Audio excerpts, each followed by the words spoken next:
Angles. Corresponding angles क्या होते हैं, कैसे समझते हैं हम इनको, कैसे पहचानेंगे। तो जैसे मैं आपको बताऊँ, इसे पहचानने के लिए आपको सबसे पहले इसमें पता होना चाहिए कि जैसे सी हमारा ये होता है कि सी फॉर्म में होता है। सी फॉर्म में मतलब ये हमारा क्या होता है कि जैसे इसके एक्सटीरियर कॉरेस्पॉन्डिंग, हम पहले एक्सटीरियर पॉइंट को समझेंगे फिर इंटीरियर। जैसे आप इसमें देख सकते हो यहाँ से यहाँ तक जैसे ये एंगल्स इस तरीके से, तो ये जो लाइन है इसके ये ऊपर का हिस्सा, जैसे यहाँ पर क्या है 1 और इस लाइन के ऊपर वैल्यू क्या है 5, तो इसमें हम बता सकते हैं कि एंगल 1 इज इक्वल टू क्या हो जाएगा, ये एंगल 5। ये क्या हो गया, ये कॉरेस्पॉन्डिंग एंगल्स है।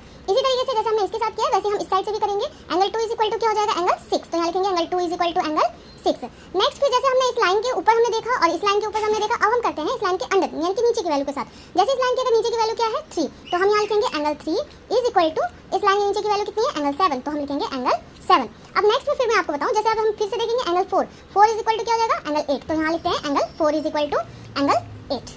ओके, और अब हम फिर आगे देखते हैं, आगे दूसरे एंगल्स के बारे में फिर मैं आपको बताऊंगी। ओके दोस्तों, जैसे कि मैंने आप सबको पहले बताया था मैंने कॉरेस्पॉन्डिंग एंगल्स, अब मैंने फिर बताया, आप बताने जा रही हूँ मैं आपको अल्टरनेट इंटीरियर एंगल। सबसे पहले मैं आपको शेप्स बताती हूँ कि हम इनको शेप्स की सहायता से कैसे समझेंगे, क्योंकि बच्चे इसमें डायरेक्टली करने में कंफ्यूज हो जाते हैं, तो मैं उनको शेप्स की सहायता से समझा रही हूँ। जैसे अल्टरनेट इंटीरियर एंगल, अल्टरनेट की कभी बात है तो याद रखना कि हमेशा उसमें हमें जेड फिगर देखना है, इस तरीके से जेड फिगर उसमें ड्रॉ रहना चाहिए। अब जेड फिगर ड्रॉ का मतलब आप कैसे समझेंगे, तो देखो यहाँ पर जैसे ये जो पॉइंट है इस तरीके से आप देखो तो ये जेड ड्रॉ हुआ है ना, तो इसीलिए हम कहें ये हमारा अल्टरनेट एंगल है। लेकिन अब इसमें बात आती है इंटीरियर और एक आते हैं एक्सटीरियर। पहले मैं आपको इंटीरियर समझा रही हूँ फिर मैं एक्सटीरियर बताऊंगी। ओके, तो जैसे इंटीरियर की बात करें तो जैसे जेड आपको शेप देखना है इसमें, जैसे मैंने अभी आपको बताया ये शेप हमारा जेड शेप हो गया। अब इसके अंदर की वैल्यू कौन सी होगी, तो 3 और 6, तो हम यहाँ पर लिख सकते हैं, जैसे कि आप देख सकते हो यहाँ 3 और यहाँ 6 है इसी पॉइंट पर। जैसे ये अपोजिट ऐसे करके बन सकता है और ऐसे भी बन सकता है। तो अगर हम देखें तो यहाँ पर अल्टरनेट इंटीरियर एंगल कौन से हो सकते हैं हमारे, angle 3 is equal to angle 6 and angle 4 is equal to angle 5। Okay, ये समझ आ गया होगा आप सबको। ओके, अब मैं नेक्स्ट में आपको बताती हूँ जैसे इसके एक्सटीरियर के लिए।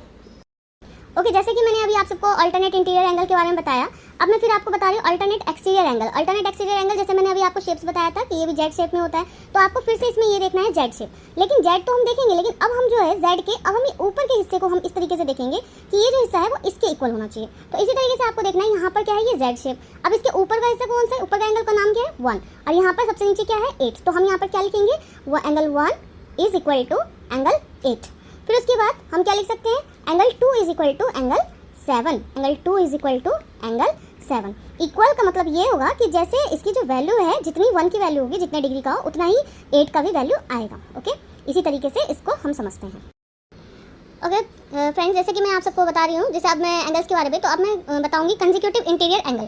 कंसेक्यूटिव इंटीरियर एंगल जिसमें हमें पहचान ये करना होता है कि ये भी सी फॉर्म में ही होता है, और इसमें हमें यहाँ देखना होता है कि अब जैसे सी है इस तरह से, तो इंटीरियर मतलब अंदर का हिस्सा हमें देखना है, जैसे यहाँ इस तरीके से हमें ये अंदर के हिस्से को, तो हमें इस साइड से भी देखना है और हमें उल्टा यानी इस साइड से भी देखना है, दोनों साइड से हमें देखना है। तो इसलिए हम लिख सकते हैं कि एंगल 3 एंड एंगल 5, ये हमारा क्या हो जाएगा, कंसेक्यूटिव इंटीरियर एंगल। नेक्स्ट हमारा कौन सा हो जाएगा, एंगल 4 एंड एंगल 6, तो इसकी पहचान हम इस तरीके से करते हैं। ओके, तो मैं अब नेक्स्ट फिर आगे एंगल आपको बता रही हूँ। ओके, अब हम स्टार्ट करते हैं vertical opposite angles. Vertical opposite angle मैं आपको सबसे पहले बताऊं कि इसका जो होता है साइन, जो हमें इसके अंदर देखना होता है वो होता है क्रॉस साइन। ये आपको इसके अंदर क्रॉस साइन देखना है, इस तरह से एक्स का सिंबल हम कह सकते हैं इसको।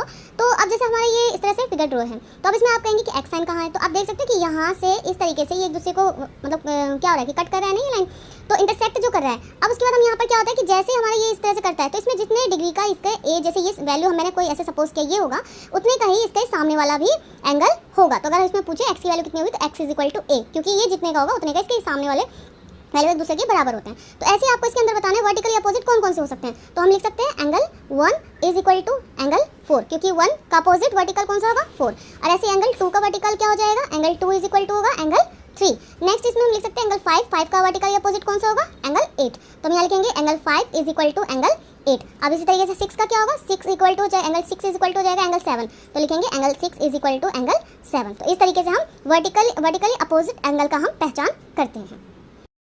ओके, अब हम नेक्स्ट हम देखते हैं लीनियर पेयर एंगल।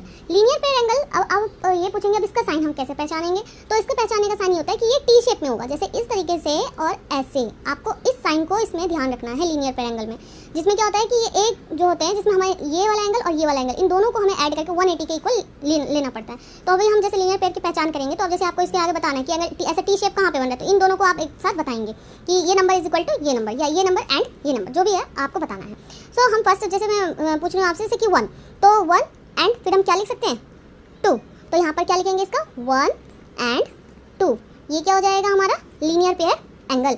नेक्स्ट फिर हम क्या लिख सकते हैं, एंगल 2 and 4। तो फिर यहाँ लिखेंगे एंगल 2 and एंगल 4, क्योंकि अब आप देख सकते हो कि ये भी लाइन जो है यहाँ से टी फॉर्म कर रहा है, टी शेप फॉर्म कर रहा है ये।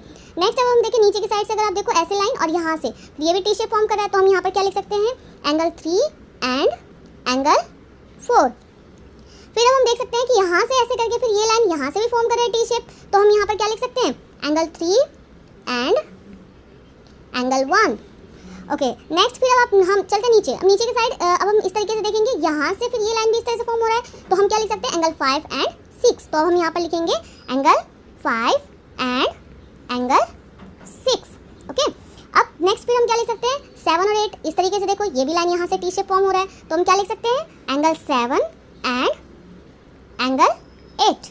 ओके नेक्स्ट फिर हम क्या लिख सकते हैं, 7 और 5 भी ऐसे करके टी शेप फॉर्म कर रहा है, तो हम क्या लिख सकते हैं, एंगल 7 and एंगल 5। अब मैंने इसके अंदर 2 एंगल्स के नाम नहीं लिखा है मैंने, तो आप मुझे कमेंट सेक्शन में लिख करके बताइए कि ऐसा कौन सा इसके अंदर 2 एंगल है जिसको मैंने नहीं लिखा है, तो मैं ये समझूंगी कि मेरा समझाया हुआ कि आपको समझ आ रहा है। So thank you for watching, like subscribe and comment करना ना भूलें।